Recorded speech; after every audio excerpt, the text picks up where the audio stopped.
What's up, guys? It's EDA here, and we're going to be doing a review of the Spurs versus Man City game. And it was a pivotal game in the title race, which we mentioned last time we spoke. A game that Man City needed to win, and they did exactly that. There was a lot of discussion about the game. Would Spurs turn up? Would they perform to the best of their ability?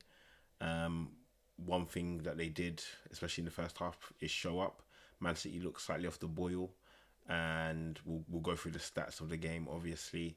But to summarize, going into the second half, 5 minutes in, Man City found the key to unlock the game, and from then on, it was pretty much what you would expect. They kind of saw out the game up and until the big moment where Heung-Min's son was through and goal and missed. And I know Arsenal fans across the country, across the world, were probably losing their heads that he missed.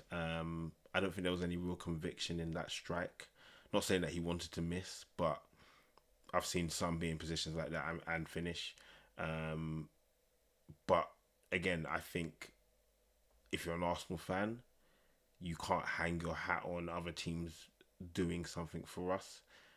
You're up against a juggernaut, the first team potentially who are going to win the league title 4 times in a row. And so if you're going to win that or you're going to do that, then it would have to be something that is pretty impressive. And I think Arsenal still needed to produce that in 2024. And they've done 99.9% of the things that they needed to do.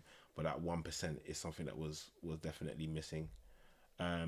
So yeah, I guess going into the game and going into the game in more depth and more detail before we talk about the impact it's going to have for the rest of the season and going into the last game of the season. On the balance of the game, Spurs surprisingly had more of the ball. Again, they played pretty well and better than I expected. The crowd, on the other hand, were dead. They actually came alive when Man City scored, which is, again, not surprising. Most fans would be like that. It seemed like out of everybody on the Spurs side, Ange wanted to win more than anybody, and I think he's come out after the game just talking about the foundations in the club being really shaky. 48 hours have shown him, the last 48 hours have shown him that there's a lot to do and a lot to work on in the team. And I think he knew and he could see it within his team that there was a little bit more that they could have potentially given. The crowd could have given the team a lot more.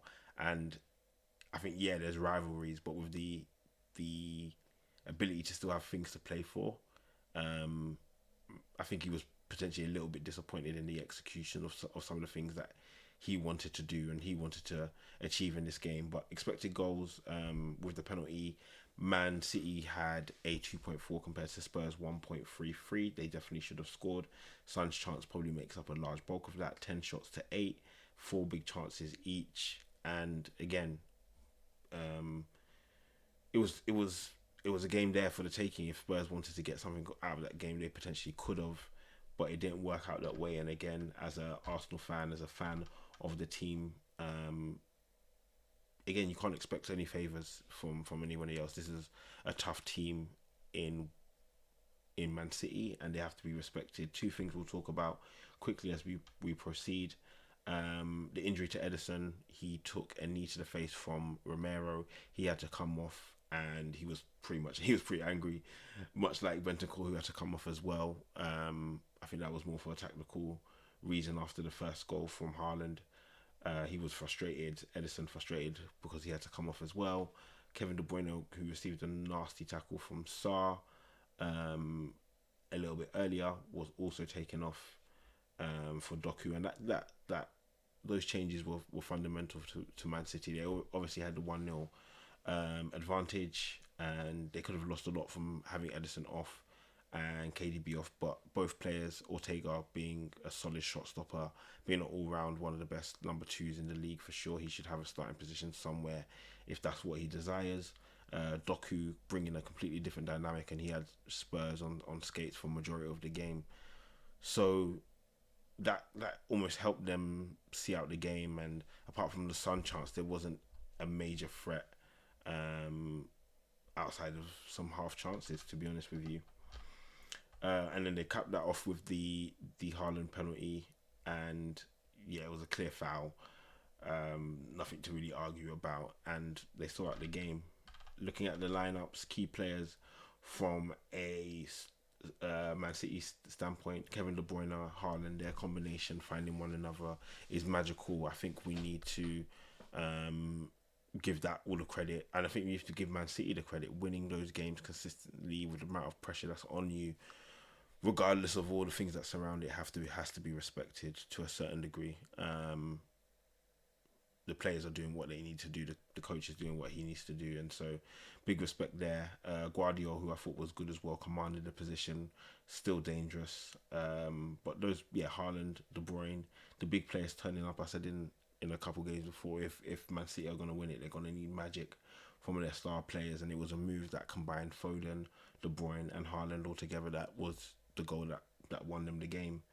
So big credit to Man City. If they do win this title, it'll be one that was richly deserved based on being absolutely consistent in 2024, and I don't think they've lost a game this whole year, and that has to be again respected. From a Spurs standpoint, they put a solid effort in across the board. I wouldn't say there was a standout player from my perspective. There's no one I can specifically call out that I said from a Spurs standpoint ran the game. No one particularly to call out. So we'll just flick through to the league table and see how that has changed. You can see that Man City are now top, 2 points clear of Arsenal. They go into the last game of the season against West Ham at home.